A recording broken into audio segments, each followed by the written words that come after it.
বক্তব্য থেকে সরবো না। এই তত্ত্বাবধায়ক এই অন্তর্বর্তীকালীন সরকার হন আর রাজনৈতিক দল হন, আপনারা ঐক্যমতে না আসতে পারলে জাতি সাফার করতে পারবে না। আর আপনারা ক্ষমতা আসলে পরে, রাজনৈতিক দল ক্ষমতা আসলে পরে সবকিছু ঠিক হয়ে যাবে, এই কারিশমাটা বলে দিলে আমরা ইউনূস সাহেবকে সরানোর জন্য যত কিছু বলা লাগে আমরা সারাদিন সকাল বিকাল বলবো, সাধারণের দিকে তাকিয়ে। সুতরাং কি করবেন, রাজনীতিবিদরাও ভাবেন এবং তত্ত্বাবধায়ক সরকার সবাই মিলে বসেন।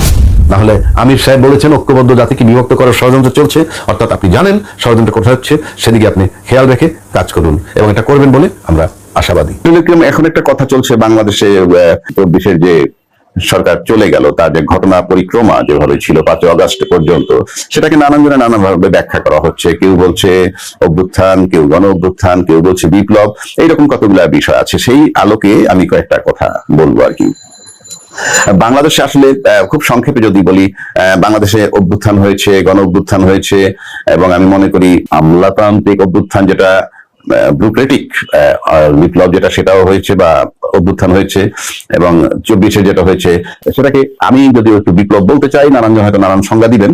তো যাই হোক, বিষয়টা হচ্ছে আমি বলে আসি কিভাবে আমরা যদি অভ্যুত্থান ওটাকে বলবো যেটা কেউ জানতে পারে না। কেউ জানতে পারে না মানে কি, শুধুমাত্র গুটি কতক লোক, হাতে গোনা কিছু লোক যারা এর ভিতরে সম্পৃক্ত থাকবে, তারা ছাড়া কেউ জানবে না।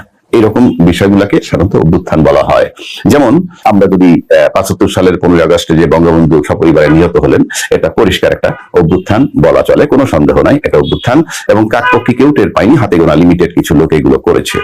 আবার এই একইভাবে যদি আমরা যাই, সেই জিয়াউর রহমান সাহেবের যে 81 সালে করা হলো, হত্যা করা হলো, সেটাও কিন্তু পরিষ্কার অভ্যুত্থান।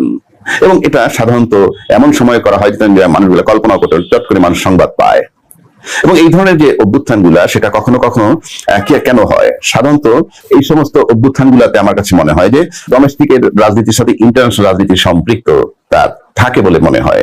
কারণ আমরা যদি ভূ রাজনীতি সবকিছু চিন্তা ভাবনা করি, সবসময় প্রতিবেশী দেশের রাজনীতি, বিশ্বের রাজনীতি, তারপরে আন্তর্জাতিক রাজনীতি, নদীনিয়া রাজনীতি, সব যদি আমরা মিলাই সবকিছু, তাহলে মনে হয় যে একটা ডোমেস্টিক এবং ইন্টারন্যাশনাল বিষয় থাকতেও পারে। বাট এই সমস্ত ঘটনায় কি কখনো কখনো মানুষের খুব একসেপ্ট করে ইজিলি। যেমন বঙ্গবন্ধুর যে অভ্যুত্থানটা হয়েছিল, সেটা কিন্তু ওই মুহূর্তে বাংলাদেশের সমস্ত মানুষ একসেপ্ট করেছিল, যার জন্য সেটা নিয়ে পরে শেখ হাসিনা আফসোস হয়েছে অনেক যে তার পিতার জন্য কেউ ওরা মাঠে নামেনি এই ধরনের। আবার যদি আমরা জিয়াউর রহমানের দিকে যাই, that was not accepted by the people. অর্থাৎ তাহলে কেন হইলো, অর্থাৎ তার মানে জনগণ ফ্যাক্টর না। জনগণের যে গুরুত্ব দিয়ে যদি রাখতো, তাহলে তো জিয়াউর রহমান সাহেবকে মারতো না। আবার জনগণের কাছে বিরূপ হইলেই যে মেরে ফেলবে, তাহলে তো অনেকেই অনেক আগে মেরে ফেলতে পারতো। বিষয়টা হচ্ছে তা না, বিষয়টা হচ্ছে অন্যান্য রাজনীতিও থাকে, কিন্তু অভ্যুত্থান হলো এইগুলো, এই হত্যা, জিয়াউর রহমান হত্যা, বঙ্গবন্ধু হত্যা। তারপরে যদি আমরা সংক্ষেপে চলে আসি, এরশাদ সাহেবের যেটা, এরশাদ সাহেবটা কি হচ্ছে, সেখানে এরশাদ সাহেবের বিরুদ্ধে বাংলাদেশের মানে দলমত নির্বিশেষে সবাই নেমে এসেছে, এবং এই যে নেমে এসেছে সেটা কিন্তু দৃশ্যমান ছিল।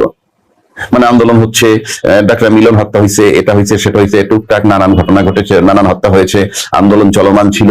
যার পরিপ্রেক্ষিতে একটা সময় আজকের যে প্রতিষ্ঠিত দল, যদি তখনকার দল যদি বলি, আওয়ামী লীগ, বিএনপি, জামাত এবং তার সাথে ছাত্র জনতা সবাই যখন মাঠে নেমে গেছে, তখন একটা সিদ্ধান্ত হলো যে তিনি পদত্যাগ করবেন।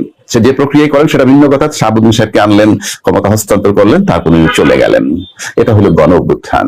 গণ অভ্যুত্থানের পর সাধারণত যেটা হয় সেটা হলেই যিনি ক্ষমতা হস্তান্তর করে চলে যান, বাধ্য হন, তিনি সাধারণত বিচারের মুখোমুখি তাকে হতে হয়। এরশাদ সাহেবও তাই হয়েছেন। তবে অন্য ব্যাখ্যা আমি যাবো না, বাট ইমিডিয়েটলি আফটার এরশাদ যদি শেখ হাসিনা আওয়ামী লীগ ক্ষমতা আসতো, তাইলে হয়তো এরশাদের জেলে যাওয়া নাও লাগতে পারতো, কিংবা হয়তো বা যেত না, সেই ব্যাখ্যা আমি যাচ্ছি না। পাশাপাশি যদি আমরা খালেদা জিয়ার যে 96 সালে যে একটা নির্বাচন করলো, যে